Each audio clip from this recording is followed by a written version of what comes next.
Well, what else happened in that summer? Well, here's something that was about as good as having Mickey as a friend, and actually all sort of linked together. I got my first bicycle. How cool was that to actually be able to leave the farm? And of course, I would go straight to Ryder most every day that I could, where I would hang out with my buddy Mickey, and we would run around and collect pop bottles, try to sell them, buy baseball cards, trade baseball cards, and life was good. The freedom that a bicycle gives you for a guy who had been locked on the farm was just amazing. It just opened up a whole world to me. Another thing that opened up was a neighboring farm owned by Wendell Hanson would have a visitor during the summer. Wendell was divorced, but his daughter, who was my age, who had moved to Minot, would come and spend the summer with her dad. Her name was Marlene, and Marlene was hot. Well, you know, I could get my bike and ride it over to the farm. Well, you know, I must say, even myself, when I got this new bike, I was maybe looking a little ratty. Maybe it was okay for Mickey, but you know, if I'm with Marlene, you know, I don't know that I could really go with the shaggy look. I think I need to look a little cooler.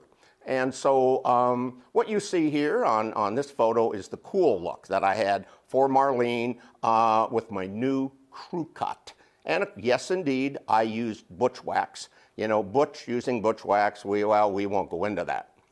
Well, what else happened that summer or didn't happen that made it interesting?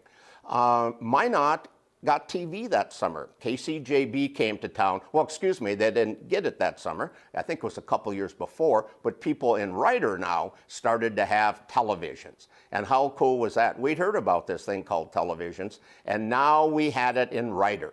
In case you're wondering what a 1957 television looks like, this is a 1957 Philco television. But there was one thing about our farm.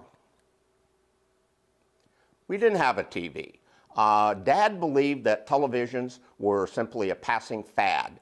That, of course, was until the Washington Senators moved to Minneapolis and became the Minnesota Twins, and all their game was broadcast, and then he thought it was okay to have a TV. But that happened a few years later. So in 1957, no TV. So, you know, and I say that really as a good thing because that's really what makes the summer meaningful, because I wasn't sitting in the house watching TV. I was actually doing stuff, some of the stuff that I'll talk to you about in a moment.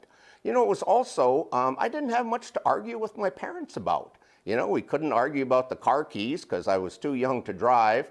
I wasn't wetting the bed, so we couldn't argue about that. You know, it was very peaceful.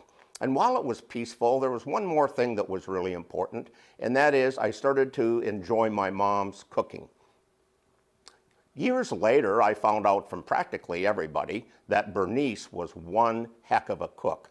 But I have to tell you that until the summer of 1957, I didn't really appreciate it. It was just food, and you know, and that's what you did, is you ate food. Somehow it all clicked in the summer of 1957, and I realized that when Mom made that big pot of mashed potatoes every day for lunch, which we called it dinner, and it happened at noon, you know, you could first take it and cover those potatoes with gravy, which we had at every noon meal, or you could cover it with creamed fresh vegetables from the garden, which we had with every meal, so you would get 2 helpings. You know, this might have had a little impact on me, something I've always enjoyed eating ever since the summer of 1957. Just to give you a perspective, what you see here is me in the fall of 1956, and here I was in the fall of 1957 following that summer. I told you, it was quite the summer. Well, let's talk about a few events. Starting off in the spring of the year, on a Sunday afternoon, we had one of the more interesting events of the summer happen in the house.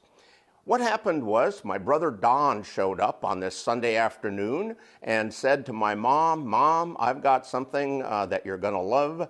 It's a big surprise for you." And it really had to do with our entryway. So let me first show you, if you look at this photo, On the left, you see the entryway on the far north side of the house. And then where I have the red arrow on the picture on the right, again, you see the entryway from the other side. It was a little tiny room, but a lot happened there.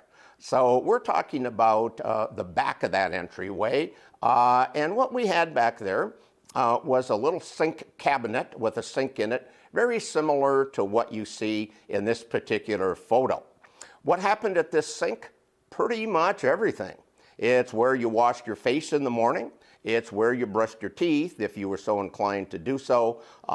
It was where Mom washed the dishes. It was where you shaved, if you were of the shaving type.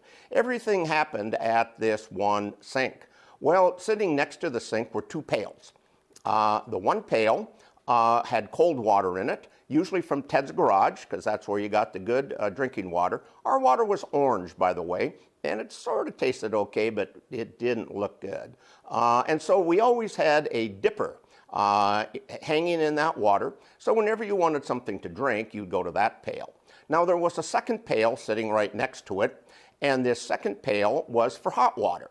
And we had an electric heater that you would simply plug in, and that would give you the hot water. So when you're washing your face or something, you'd get that warmed up. Usually, of course, Mom being Mom would anticipate when somebody needed hot water, and she would have already been there and plugged it in for us.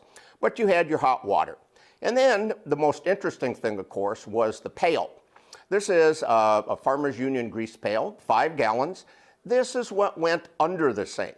Yes, we had no plumbing going in or out of this sink, and this was the pail used to collect everything that went into that sink and came back out. Somebody, of course, had to carry that pail out, which was always my mother. I can tell you that never did I see my dad carrying out the sink pail. So the sink pail would sort of fit in there, and it would look something like this. This is the common sight you'd see as you'd open it up to carry out the pail or put in the pail. I should also mention that a lot of other stuff happened in that sink pail. If you were sick and had to throw up, which I never did, by the way, but I watched both Kylene and Kevin throw up in the sink pail. I mean, if you weren't sick before you started to throw up, you would have been after you put your head in the sink pail. And it was also where, for the little kids who were a little scared to go to the outdoor toilet, it's where they'd take a pee, is in the sink pail. Well, what happened that day, you probably know where I'm going here, is Don installed plumbing. He took and put a trap in, plumbing in the inside, drilled a hole, big hole in the wall, ran a pipe, and from then on, all the water, the wastewater, ran down into our potato field behind the house. And I'm thinking the potatoes thought it was just fine. You know what I remember most about that, except it was sure nice not to have that darn sink pail anymore, is my dad, who was sitting in the living room when Don arrived, never once got up during the entire installation process. I was back there helping Don, handing him stuff. My dad never got out of his chair in the living room. I never really knew if that was because he didn't like Don messing with something that he thought was just fine. You know, Bernice can run that water out. We don't need it running. Or it was a Sunday, and my dad did not like people working on a Sunday. So for one reason or another, he was not happy about the whole thing. But it really didn't affect his life anyway, so be it. Well, I mentioned toilet and no indoor plumbing. I got to talk just a minute about the toilet. You know, it's a strange topic to talk about on something as important as a 100-year centennial, but I got to do it anyway.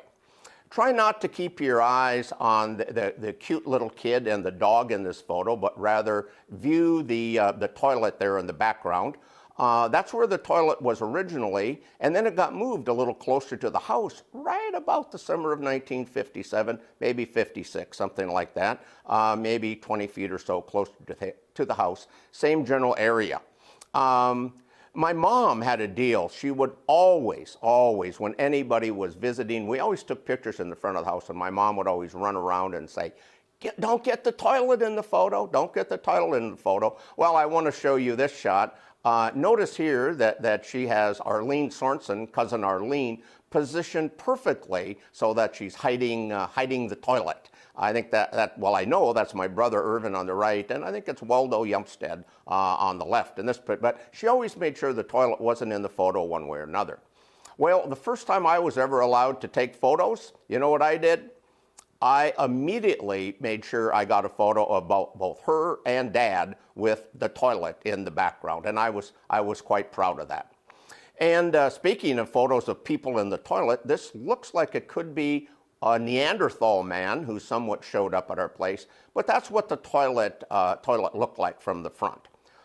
Indeed, it was a two-seater, and now this is getting to the point that why I'm bringing all this up. The toilet really for us in those days was a play area. Yes, there's not a lot to do on the farm. The toilet was a play area. This is where you may go with your friend, such as Mickey, and you would spend a lot of time in the toilet. I know it sounds strange, but that's the way life was.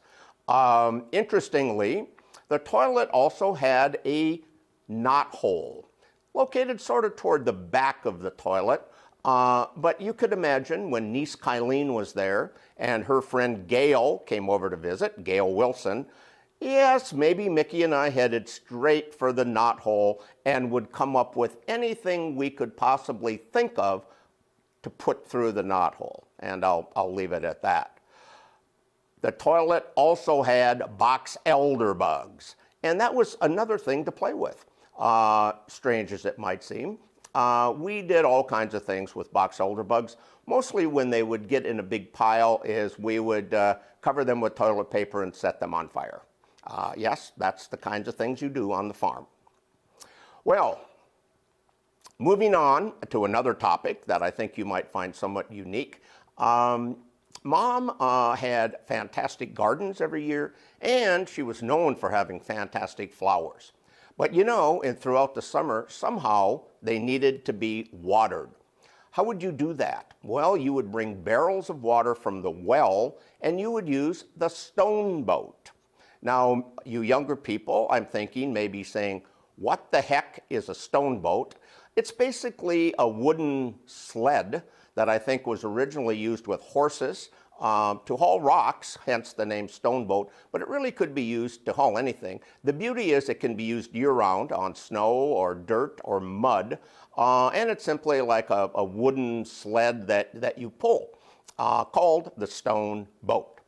If you look at this photo carefully, try not to focus on that incredibly good-looking kid and his dog, but rather focus on what is behind him. Immediately over his left shoulder, what you see is our family stone boat. And you see one of the oil barrels sitting on there that we used to haul water.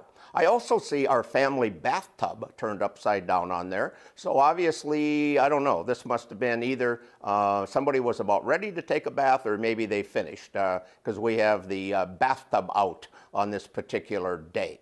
No, we usually didn't take baths outside. Well, in the summertime we did. Usually that tub was down in the basement, which is where we took our baths. So that's what the stone boat is, and that was the barrels look like. There's on this photo you see the perspective. There's the well. So what my job was, once Mom had taken the stone boat and 3 barrels out to the well, my job was to fill them up with water. She would then hook it up to the back of the car and drive back to the house. In fact, if you look really closely to the right of the windmill, I think you see one of those silver barrels sitting right there.